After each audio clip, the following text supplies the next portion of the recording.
My name is Maya, and when people look at me now, they see the final product. They see the tailored silk shirts, the undeniable confidence, the fact that I currently hold a top trader status on some of the most aggressive trading platforms in the world. They see a woman who analyzes market trends, executes high-stakes maneuvers, and quietly moves a multi-million-dollar portfolio, including significant Bitcoin holdings, before the rest of the world even wakes up. They see absolute financial sovereignty. But they don't see the ghost I used to be.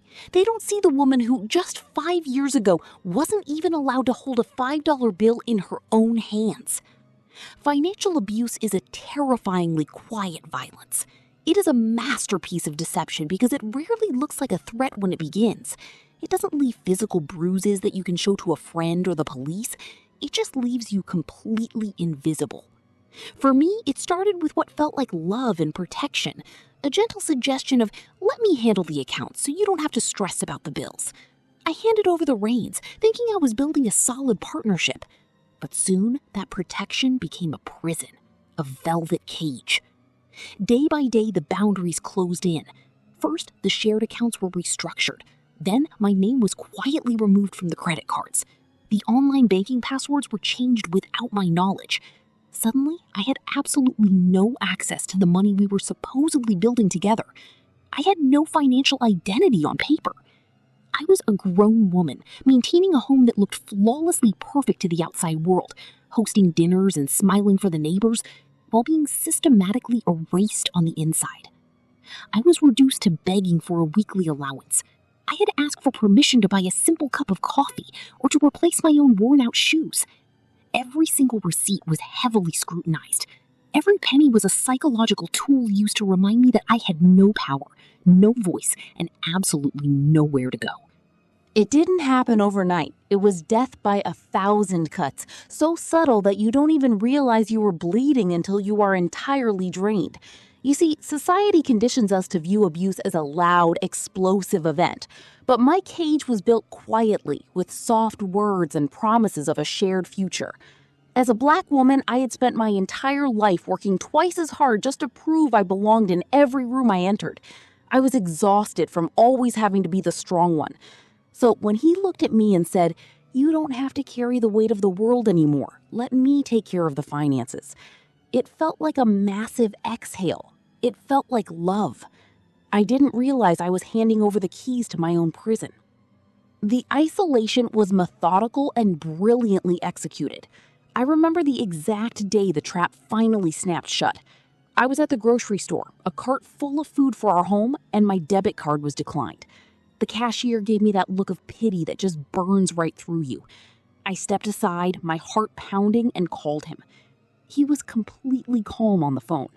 He casually explained that he had moved all our liquid funds into a high-yield investment account that only required one primary signature, his. "It's better for our long-term portfolio," he told me. "Don't worry your head about it. I've got us covered." From that afternoon onward, the gaslighting became the daily soundtrack of my existence. Whenever I asked to see the bank statements or questioned where my own paychecks were going, I was met with heavy sighs and cold stares. I was told I was being ungrateful and paranoid. He made me feel like I was financially illiterate, slowly and deliberately convincing me that I couldn't be trusted with money anyway. It is a very specific, deeply soul-crushing type of degradation to be an educated, capable woman who suddenly has to justify buying basic necessities. I was put on a strict, intensely monitored cash allowance. He would leave a $20 bill on the marble kitchen counter on Monday mornings, almost like leaving a tip for a servant. If I needed a new winter coat or, God forbid, wanted to buy a birthday gift for a friend, I had to present a case for it like a lawyer begging a judge for a favor. I started skipping my own lunches when I was out, just to stash a few crumpled dollar bills in a shoebox hidden deep inside my closet. I was living in a stunning, immaculate house. I was sleeping on high thread count sheets, but I was poorer and more powerless than I had ever been in my entire life.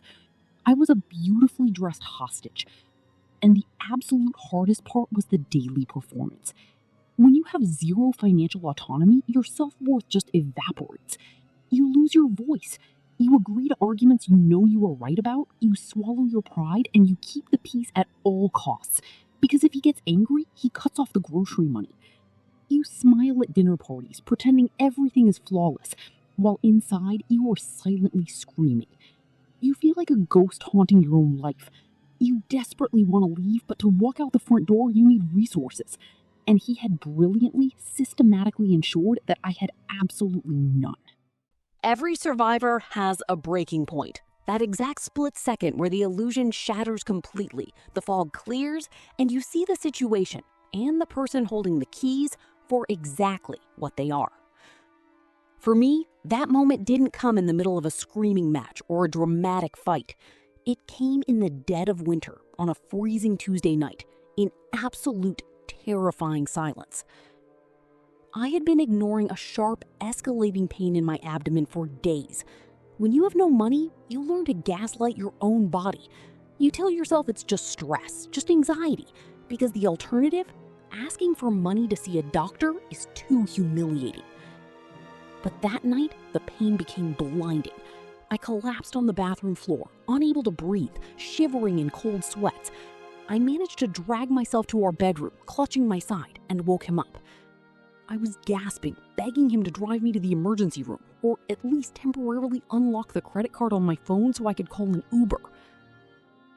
He slowly sat up, looked at me writhing in absolute agony, and sighed. It wasn't a sigh of panic or concern. It was a sigh of sheer annoyance. He checked his phone, looked at me, and said, "Do you know how much a late-night ER visit costs out of network? Just take an aspirin and go back to sleep. You're being dramatic. We'll call the clinic in the morning to avoid the premium." And then he calmly turned his back to me and pulled the covers up. I lay there on the cold hardwood floor, paralyzed by a physical pain that felt like a knife twisting in my ribs. But an entirely different kind of shock washed over my mind. He wasn't going to help me. If I was dying right there on the rug, he would calculate the cost of the ambulance before deciding to dial 911. My life, my physical existence, was literally less valuable to him than a high-yield balance sheet. I was completely disposable. I don't even remember how I survived that night. I think the pure adrenaline of betrayal kept me conscious. By some miracle, it wasn't a rupture, just a severe infection. The next morning, I dragged myself to a low-income clinic, paying for the bus fare and the antibiotics with the crumpled dollar bills I had been hiding in my closet shoebox. But as I sat in that sterile clinic waiting room, shivering and alone, something fundamental inside my soul permanently snapped. The fear, the confusion, and the sadness entirely evaporated. They were instantly replaced by a cold, calculating, and terrifyingly clear rage. As a Black woman, society so often expects us to just endure, to bear the pain silently and keep holding everything together. But sitting there, I refused to be a tragic statistic. I refused to let my story end in that velvet cage. I realized I didn't just need to pack a bag and leave. I needed to become completely untouchable.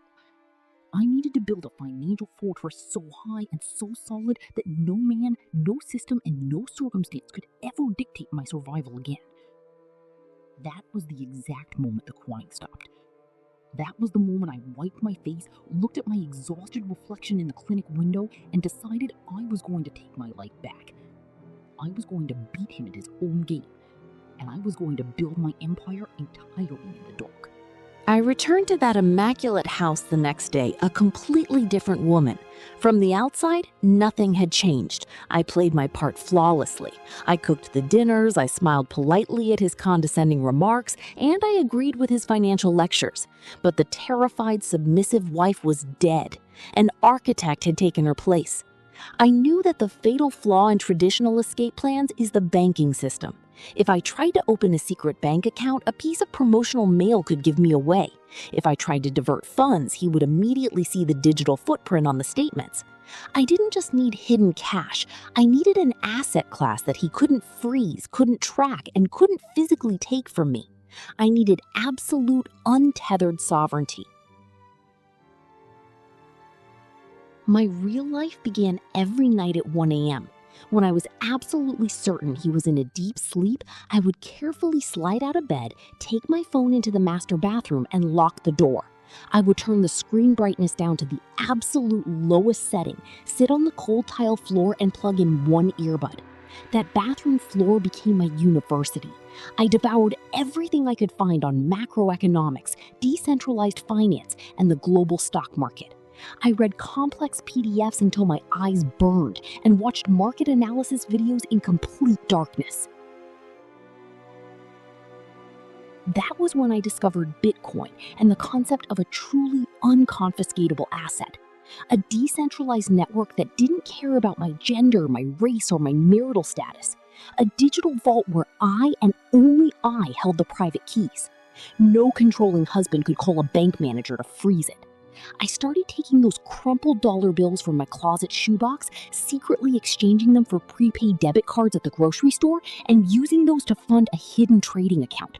I was literally buying my freedom, one fraction of a coin, one microtrade at a time. I spent months practicing on simulators.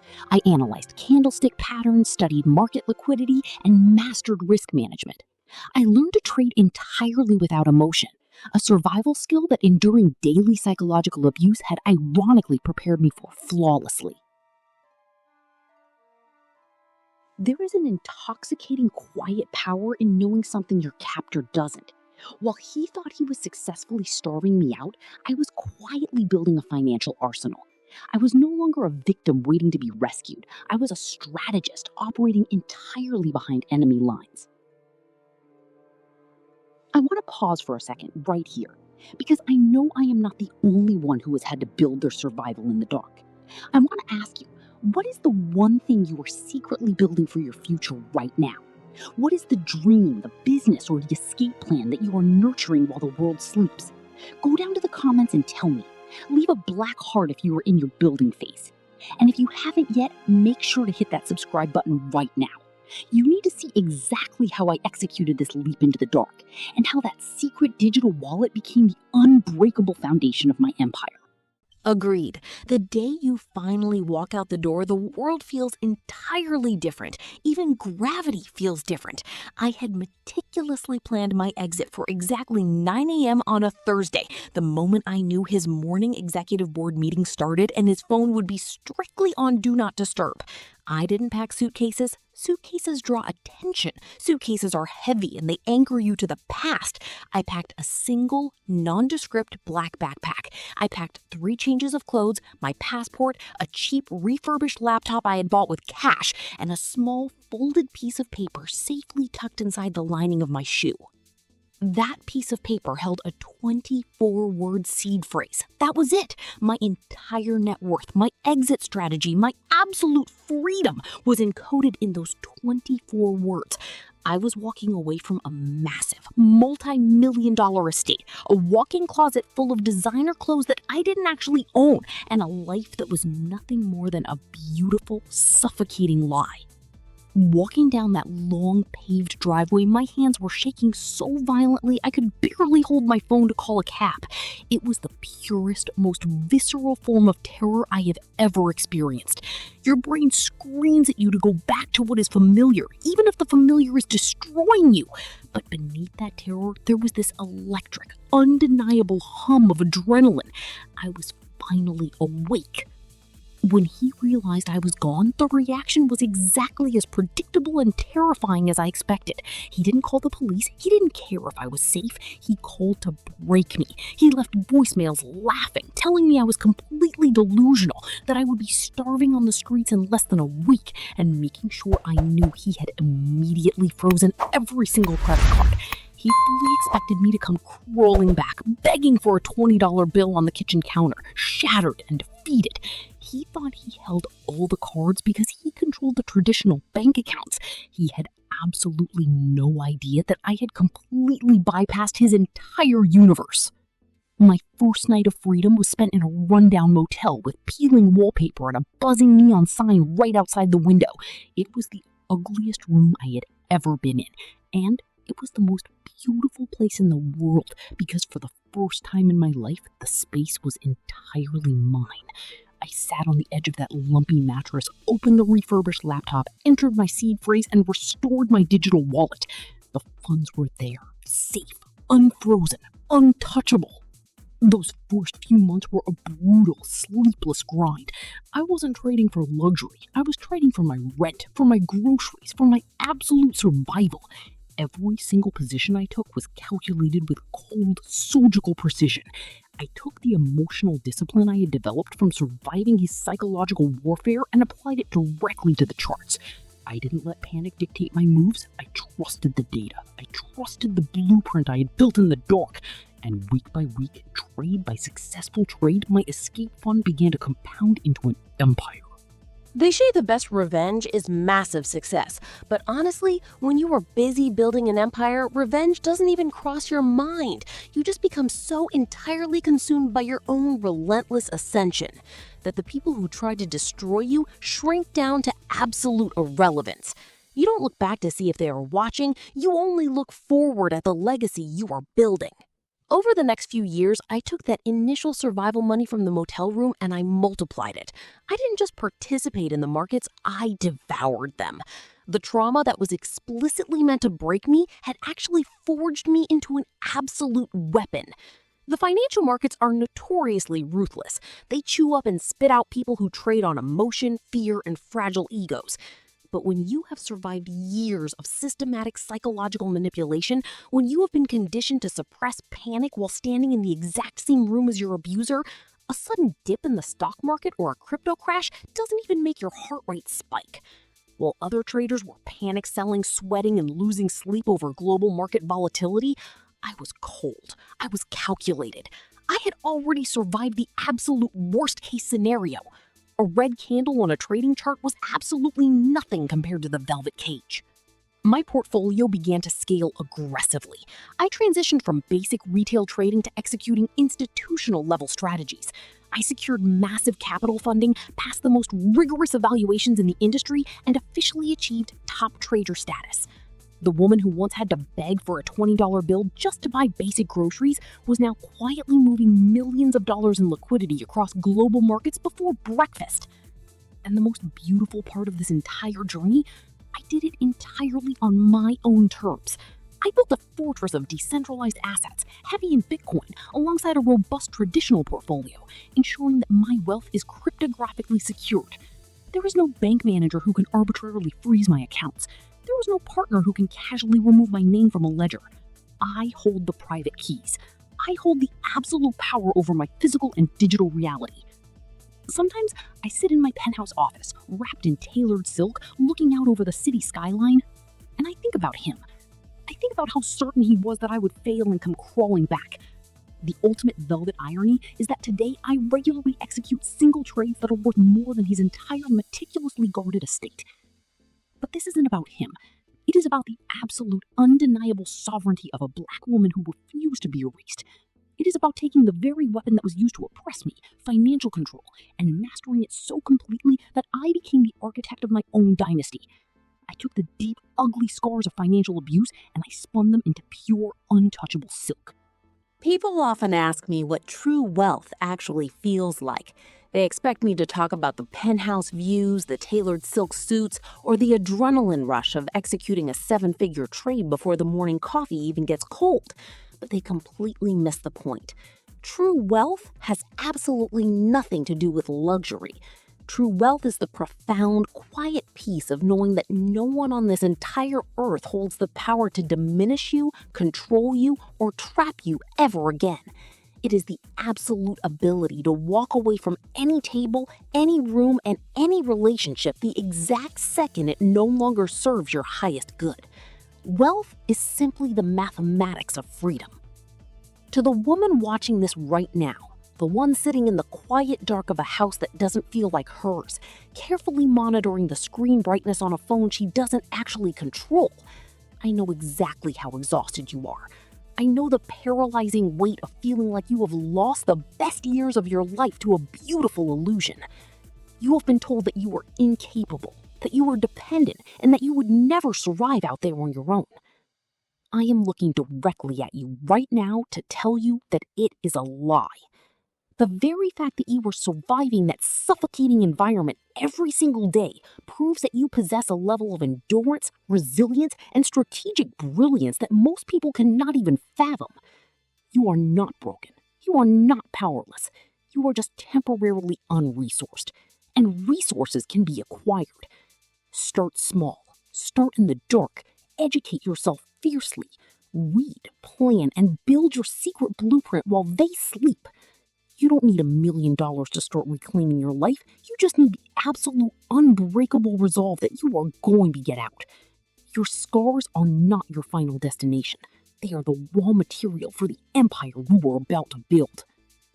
We are building an undeniable movement of women who are reclaiming their sovereignty and their financial power. If my journey resonated with you, or if you know a woman who desperately needs to hear this exact message right now, send this video to her. Be the lifeline she needs today. Drop a black heart in the comments below so every woman reading them knows she is surrounded by an army of survivors. And most importantly, hit that subscribe button to join the Scars and Silk community. We are going to continue bringing you the raw, unapologetic truth of women who survived the absolute worst of human behavior and rose to total triumph. You are never alone in this fight. Until next time, keep building your fortress in the dark. Your dawn is coming.